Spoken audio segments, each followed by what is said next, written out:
Your song, Lost in You, reached over 2 million streams across all platforms. How were you able to accomplish that? Benwah's guideline, how to break 1 million streams on a track. First, number one, find your space. Find your zone where you can be creative, let it all out with nothing else to worry about in the world. Be eager to keep learning new things, trying new things, experimenting, because you never know what you're going to learn or what kind of accident is going to come out that's actually amazing. There's so many happy accidents I've had where I just tweaked a little thing that I never would have done otherwise, and it just made it sound absolutely dope. And I was in those moments, I'm just like, whoa. Number three, connect with people who like the same kind of music as you, who do the same kind of music as you. I feel like when you immerse yourself in just a good network, only good things will come out of that. And I like how you said not perfecting it, because me myself, I have I think a perfection issue where sometimes I spend too much time on something, and that takes away from me posting content and producing content. And I don't think people sometimes notice that extra step, because you were saying this song you released got bigger than other songs that you took more time to spend on. Yeah, I find it to be such a strange concept, how you can try so hard at something and fail, but you can sort of impulsively and naturally whip something up and it becomes something super dope. It's really funny how that works. And what I've learned from that is you just got to get in your zone, your creative space where you can just freely let it all go without another thought in the world.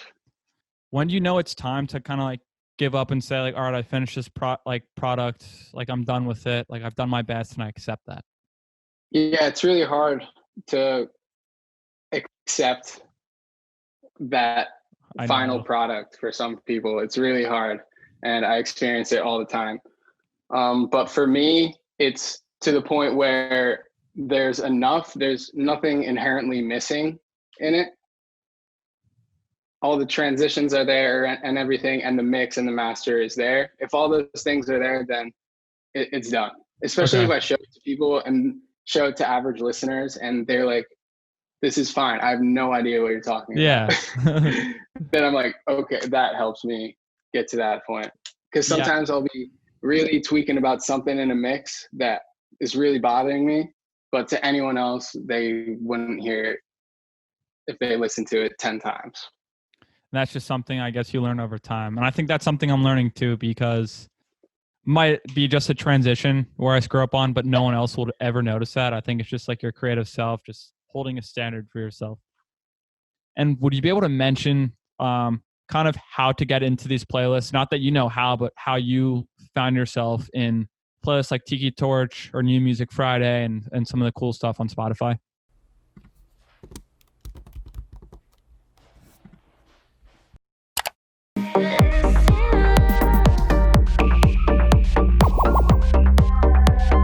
Playlists and playlisting is number one in today's musical climate of getting recognized and getting streams, because I feel like it's how a lot of people find new music. It's what a lot of people just put on for anything that they're doing throughout the day. And I feel like there's a very high chance for you to break out when you get thrown on a good playlist. Honestly, man, it was just, having a good relationship with Tommy, a trusting one, that he believed in my music, and with the promo and network that the label has, and Tommy has with Apple Music and Spotify. I feel like that's all it was. I mean, I feel like I should have more to say about how to do it, but it's like just make good music and make good friends.